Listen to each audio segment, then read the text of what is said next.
भैया zone one में हम आते हैं, और जोन वन में जैसे ही हमारा सिलेक्शन हो जाएगा तो सबसे पहले मान हमारा जो है सबसे पहले फिजिकल होगा। फिजिकल के बाद जो है डॉक्यूमेंट वेरिफिकेशन, साथ साथ में डॉक्यूमेंट वेरिफिकेशन हो जाती है। उसके बाद फिर मेडिकल हो जाता है। मेडिकल के बाद फिर एग्ज़ाम हो जाता है। एग्ज़ाम के भाई कितने दिन बाद ज्वाइनिंग मिल जाती है?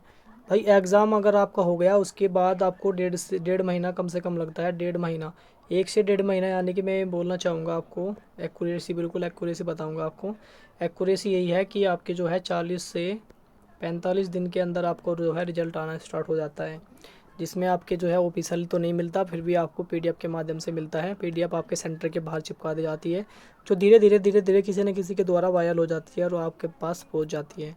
इस तरीके से आपका जो है रिजल्ट आ जाता है। रिजल्ट के बाद आपका जो है, जब आपका रिजल्ट हो जाएगा पब्लिश, रिजल्ट के बाद ये मान के चलो, अगर आपका रिजल्ट इस बार की हम बात करें, रिजल्ट इस बार जो है वो 4 मार्च से आने स्टार्ट हो गए थे, 4 मार्च से स्टार्ट हो गया था। और 4 मार्च से जैसे स्टार्ट हो गया, और उसके बाद ही यानी कि 12 मार्च से ज्वाइनिंग स्टार्ट हो गई थी। 12 मार्च से ज्वाइनिंग स्टार्ट हो गई थी, जिसमें हम बात करेंगे यहाँ पे जोन 2 वालों की ज्वाइनिंग स्टार्ट हो गई थी 12 मार्च से ही। और 12 मार्च को भी ज्वाइनिंग हुई थी, और 15 मार्च को भी ज्वाइनिंग हुई थी जो है जोन 2 वालों की, जिसमें हम जो 15 को भी हुई है। उसके बाद फिर 24 मार्च को भी ज्वाइनिंग हुई है, और अप्रैल तक ये ज्वाइनिंग चली है, 24 अप्रैल तक ये ज्वाइनिंग चली थी। आप सभी को भी पता है इस चीज़ के बारे में, इतना अगर जिनको नहीं पता है उन सभी के लिए मैं आपको बता रहा हूँ। बहुत सारे भाई ऐसे हैं जिनको नहीं पता होगा। तो भाई रिजल्ट के कितने दिन बाद हमारी जो है ज्वाइनिंग आ गई थी? तो रिजल्ट जब 4 मार्च को रिजल्ट आया था, तो 4 मार्च के बाद ये मान चलो 1 हफ्ता आपके पास टाइम होता है, कि 1 वीक। तो 1 वीक का टाइम आपके पास है, 1 वीक के अंदर ही आपकी जो है ज्वाइनिंग हो जाती है।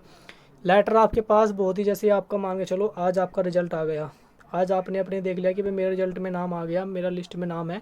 उसके 3 दिन बाद ही जो है आपका जो है आपके पास पहुंच जाएगा ज्वाइनिंग लेटर। 3 दिन बाद ही ज्वाइनिंग लेटर पहुंच जाएगा। अगर आप ज्वाइनिंग लेटर देखना चाहते हो तो मैं आपको ज्वाइनिंग लेटर भी दिखा सकता हूँ, ठीक है, मेरे पास ज्वाइनिंग लेटर भी है। तो आप बोलोगे तो कमेंट करोगे तो नेक्स्ट वीडियो में मैं आपको ज्वाइनिंग लेटर भी दिखाऊंगा कि कैसे कैसे क्या क्या चीज़ें लिखी होती है उस चीज़ें उस पर। तो भाई ज्वाइनिंग लेटर आ जाता है, उसके बाद फिर उसमें सारी चीज़ें लिखी रहती है कि डॉक्यूमेंट वगैरह क्या क्या लगाने हैं, आपको अपने सारे डॉक्यूमेंट रेडी कराने होते हैं, जिसमें आपको पूरा 1 हफ्ता का टाइम लग जाता है, 1 वीक का टाइम लग जाता है डॉक्यूमेंट को रेडी करने के लिए। जिसकी रेडी होती है उसको तो 2 दिन में हो जाती है रेडी। उसके बाद फिर रेडी हो जाएगी और आपको डेट दी जाएगी कि भाई, अगर आपको ऐसे बोल दिया जाएगा कि आपको जैसे 20 जून को आपको जो है रिपोर्ट करना है, कहाँ पे करना है रिपोर्ट आपको बता देंगे, 153 में करना है, 151 में, 114 में, 120 में, जिस इन्फेंट्री में आपने भर्ती देखी यार, जो जो वहाँ पे इन्फेंट्री थी उसी के अकॉर्डिंग आपको ज्वाइनिंग दी जाएगी। और ज्वाइनिंग के लिए आपको डेट टाइम सारी चीज़ बिल्कुल फिक्स तरीके से दी जाएगी कि आपको उस दिन वहाँ पे पहुँचना है टाइम पर ही। आपको पहुंचाना है फिर अपने सेंटर पर। सेंटर भैया में कौन सा मिलेगा? तो सेंटर का सबसे बड़ा रोला है, तो सेंटर का भी अभी रोला आपका दूर कर देती है, वो समझती है। भाई भर्ती अगर मान के चलो कि एग्जांपल देता हूँ मैं, अगर आपने भर्ती देखी है टी 105 सेंटर में दिल्ली में, तो इसके बारे में हम बात करेंगे। तो दिल्ली में अगर आपने भर्ती देखी है तो बिल्कुल फिक्र ना हो, दिल्ली की 105 की जो भी यूनिट है, जो भी 105 की जहाँ जहाँ यूनिट है, जो इसका सेंटर है, मेन जो सेंटर है, तो मेन सेंटर के बारे में आपको देखते हैं कि मेन सेंटर कहाँ पर है, उसके बाद बताता हूँ आपको। तो भाई 105 यहाँ पे जो टीए का 105 का सेंटर है, यहाँ पे लिखा है कि आपकी जो राजपूताना राइफल है दिल्ली कैंटोनमेंट में भर्ती होती है। तो इनका जो भी जो सेंटर है जहाँ जहाँ पे इनकी, तो ट्रेनिंग इनकी जो है 1 महीना जो बेसिक ट्रेनिंग है, तो बेसिक ट्रेनिंग चलती है सेंटर पे जो भर्ती जहाँ पर हुई है। उसके अंदर एक और सेंटर होता है जहाँ पे भर्ती चलती है, तो वहाँ पे भर्ती कराते हैं जा, ठीक है। उसके बाद फिर जो है आपकी जो कंप्लीट ट्रेनिंग है वो 105 सेंटर पर ही कराई जाएगी, ठीक है। यानी कि आपकी जो है वो राजपूता राइफल में ही भर्ती आपकी, मतलब जब भर्ती हुई थी वहीं पर आपकी कंप्लीट जो है ट्रेनिंग वो यहीं पर होगी। यानी कि आपकी जो है 30 दिन की ट्रेनिंग जो है, 1 महीने की जो ट्रेनिंग है वो बाहर सेंटर पर होने वाली है, वो भी इन्हीं के सेंटर पर होने वाली है। ये बात समझ गए। एग्जाम्पल के तौर पर हम समझते हैं अब दूसरा जोन 2 के बारे में हम समझते हैं। इसमें हम आपको एग्जांपल देते हैं, जिसमें यहाँ पे 120 टीए में बिहार में भर्ती देखी थी, और 114 टीए जाट में भर्ती देखी थी, ये भी बिहार में हुई थी।